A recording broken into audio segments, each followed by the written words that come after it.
Noong taong 2002, lumabas ang picture na ito na sinasabi nilang anyo ng Panginoong Hesukristo, the Lord Jesus Himself.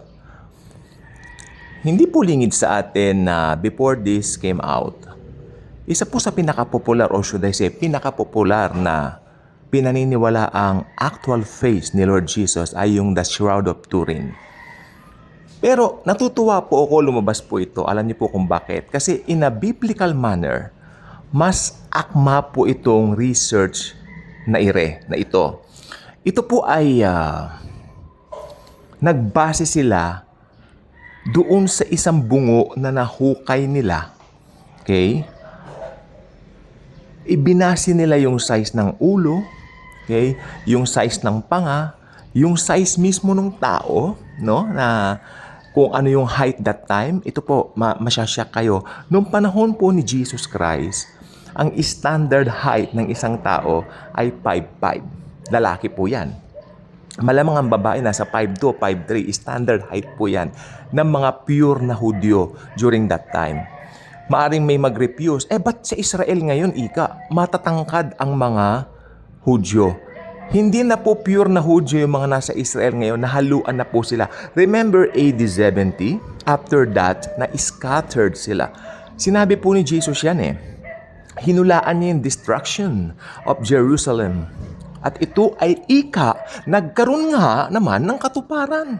Noong AD 70, kinubkob ng mga Romano ang Jerusalem. Alam naman natin, capital ng Israel. So, after that, ang mga Hudyo ay nagsipagkalat nga naman sa buong daigdig. Sila po ay walang naging tahanan sa loob ng almost 2,000 years. Why? Sapagkat noong 1948, muli lamang silang naibalik sa present Israel. Oo, pero, pagbalik nila sa Israel, may mga lahi-lahi na. Nalahian ng Germany, nalahian ng Hapon, Amerikano, not pure anymore. Okay, if you're going to ask me, gusto mong makakita ng pure na Hudyo? Okay, of course. Ako, alam niyo po bang sa tagal ko ng Kristiyano, ang daming nagtatanong sa akin, ano bang itsura ni Jesus Christ? Ako hindi ko ini-entertain yung mga tanong na yan Kasi sa akin hindi mahalaga ang itsura ng Panginoon. Ang importante, niligtas niya ako, mahal niya ako. Amen. Yan ang importante sa akin. Pero for the sake of argument, nag-aral ako based na rin sa mga visible na mga ebidensyang ipine-present mismo ng media sa atin. Aralin natin para at least magkaroon tayo ng kasagutan o katugunan nga naman sa mga nagsisipagtanong. Kapakinabangan din naman ng kaluluwa sapagkat sila ay spiritually lalakas. Siguro sa ganung paraan para mas ma-enhance yung kanilang faith, I think. So ako ay nag-aral at nakita ko nga po ito, meron po akong DVD kasi nito. No? Meron akong DVD nito na bili ko dito sa SM North EDSA nung meron pa yung Astrovision. Nagkaroon ako ng DVD niyan. Ay, ito gusto ko to. 100 pesos lang. Pinanood ko. Sabi ko, abay, oo, no. Kasi yung mga biblical evidence, ayun ang i-present nila kaysa doon sa isang tela lang na hindi mo alam kung forgery or something.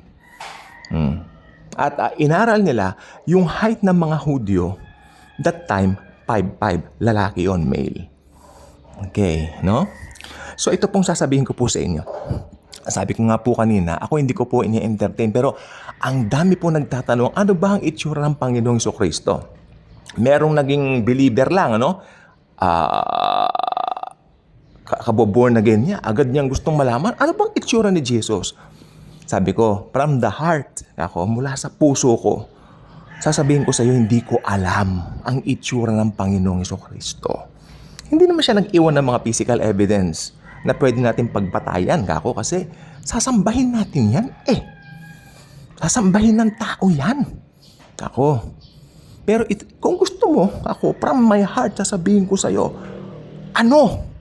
ang pwede kong ibigay na sagot sa tanong mo, ako, isa lang, maamo. Yes. Yun lang, maamo. Kasi tingnan nyo si Jesus, kapag ka siya ay lumalakad doon sa isang place at nakita siya maski ng isang tao lang, sisigaw na yung mga tao, si Jesus. Pupuntahan agad siya. Kaya nga nagalit sa kanya yung mga Pharisees eh. Napakabata pa nito, 30 years old lang sinusundan. Tayo 75 years old na, mag-80 na tayo, hindi tayo pinapansin. Pero siya bata. Yan sinusundan, nagplaplaklat sa kanya. Kasi maamo I believe, maamo ang mukha ng Panginoong Hesukristo. Yan naman ang bagay na talagang masasagot ko. Pero since ito nga dito yung sa nabili kong DVD, no? Dito nga po sa SM North EDSA. Nakabili ako ng DVD. I think ang title nito, The Son of God. 100 pesos lang kasi nakasale sila eh. Sarado na yata ngayon yun, yung mga Astrovision, gano'n. Nakakalungkot, no? Pero try nyo sa YouTube kung The Son of God documentary. Ipakitry na lang po niyong i-type kung meron. Pero kung wala kayong makita sa YouTube, napakapalad ko, may gano'n akong DVD. Thank you, Jesus. Okay, so, yun. Saan ba tayo? Ayun. Ang tanging masasagot ko lang, maamo si Jesus Christ. Pero hindi siya, anong tawag dito? Hindi siya satisfied dun sa ganong answer. So, at least, ito, merong DVD na nagsasabi. Dun po sa DVD, kumpleto po yun. Kung ano yung pamumuhay nila nung araw, dun sa Israel. Tapos, kung ano yung itsura nung Israel. Alam niyo po bang ang dami na pong mga nalubog na mga totoong mga locations? Kaya natatawa po ako ngayon. Dito yung crucifixion site, dito yung crucifixion site. Ang dami nag-aanggil nga ako. Sa akin, di po mahalaga yan. Ang mahalaga sa akin, na-redeem ako ng Panginoong Hesukristo. Mahal niya ako. Kasi sa akin, masaya na ako doon. Sobrang saya ko. Pero since may ganyan naman, aralin na rin natin. Total, nandito na tayo. Ang dami kasi nagtatanong eh. Diba? So, ayun. Ang standard na height ng male, 5'5". At ang buhok, okay, pinagbasihan dito, no? Tama nga naman. Mahalay sa lalaki ang mahabang buhok. Pero, merong merong konting conflict. Kasi si Jesus Christ po, Nazarite. Bata pa lang, baby pa lang yan. Talagang nakapangako, hindi puputulin ang buhok ng baby yan, ng batang yan. Lalaki ang baby. Yung baby ng lalaki, mahaba ang buhok. Pwedeng ganun din. Pero, siguro natapos niya na yung baon niya, pinutol niya yung buhok niya. Hindi po natin alam eh. Kaya we are clueless sa kanyang physical na anyo. At saka naniniwala po ko ito from my heart, hindi mahalaga ang physical na anyo ng Panginoong Hesukristo. Kasi kung mahalaga yan, sasabihin yan. Okay, pero ito pong sasabihin ko sa inyo, si Jesus hindi po talaga matangkad. Hindi siya matangkad. Alam niyo kung bakit? Talagang 5'5 siya. Ito. Kasi si Zaccheo, tanda po niyo si Zaccheo? Si Zaccheo, kung si Jesus ay 5'5", malamang si Zaccheo nasa talagang unano, maliit na maliit. Kung matangkad si Jesus, hindi na kailangan umakyat ni Zaccheo sa puno kasi makikita niya, matangkad eh. Si Jesus po kapareho din. Nakibagay nga siya sa mga tao. Nakibagay siya sa mga tao dito sa sanlibutan sa mundo. Kung ano yung height nila, standard height that time, yun. Yun ang kanyang height. Kasi Diyos naman siya, kahit anong anyo pwede niyang gawin. Di ba? Totoo yun. He is God. He is the creator of the universe. The creator of the universe is the God of gods, the God of the Milky Way, the God of the galaxy. Ano ba naman yung anyo niya for 33 years lang? Diba? So, ganon. I believe. Pero mas kampante akong sabihin na since sinabi ni Paul sa mga taga-Corinthians na ayan, busog na ako. Mahalay sa lalaki ang mahabang buhok. Malamang si Jesus maigsi rin ang buhok. No? Para siyang hippie.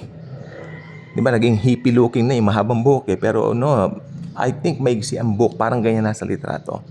Yang sa picture na yan, ang hindi lang ako kampante. Kasi ang makinig po mabuti, no? They present, sa picture na yan, hindi nila sinabi na yan ang actual face ni Jesus. Ang sabi nila, ganyan ang anyo nung mga Hudyong lalaki nung panahon ni Lord Jesus Christ. So, probably ganyan po. Hindi niya sinabing ganyan ang face niya. Okay? Ay yung Shroud of Turin, claim nila, yan ang mukha ni Jesus. So, hindi rin po ako, mas lalong hindi ako kampante ron. Delikading yun, delikado mo yun. Lalagkakandilaan mo na yun, sasambahin mo na. Oh, that's not good. Ito ay, ano lang, parang pagpapakita. Ano ba ang anyo nga naman? Kasi for the sake of curiosity. Diba? So, yan. So, yan. Ang hindi lang po ako masyadong pabor dyan, yung nasa picture po, hindi maamo yan. Maski sinong, yung pinakita ko ngayon sa daddy ko nung buhay pa, nung sa DVD, pinanood namin. Ay, hindi naman ganyan, Ay, hindi ganyan ang mukha ni Jesus. Sabi niya. Nagtaas ang boses niya. Hindi ganyan anak, hindi. Si Jesus, maamo. Kanya. Maamo ang mukha ng Panginoon. Sabi niya, hindi yan. Tama nga naman. Di ba? Yan na. Sabi ko dati hindi. Depiction lang naman yan. Na ganyan yung mga Hudyo nung panahon ng Panginoong Sokristo ni Lord Jesus. Okay. Kanya. Hindi nila sinasabi nga ng actual face ni Lord. Hindi talaga yan. Kanya. Galit na galit si Daddy. Ayaw niya talaga yan. Yan. Ganyan lang po. Ngayon, anytime rapture na, we will see Him face to face. Mamamangha kayo. Yung nasa picture na yan, ang layo po. Jesus is beautiful. Loving, I believe, maamo, malambing ang mukha. Hindi ka makakakita ng ganong kaamong mukha sa mundo. He's sweet, He's gentle. He's Jesus. He's my Savior and yours. Kaya kung hindi pa kayo subscriber dito, I invite you to do so. Click the notification bell. Share this video. Share the message of grace and love of the Lord Jesus Christ, who loved us and gave Himself for us. Our loving Jesus will come one day para i-rapture na po tayo na naghihintay sa Kanyang muling pagbabalik. Salamat po, and Jesus, the God of glory, the beautiful Jesus, truly loves us all.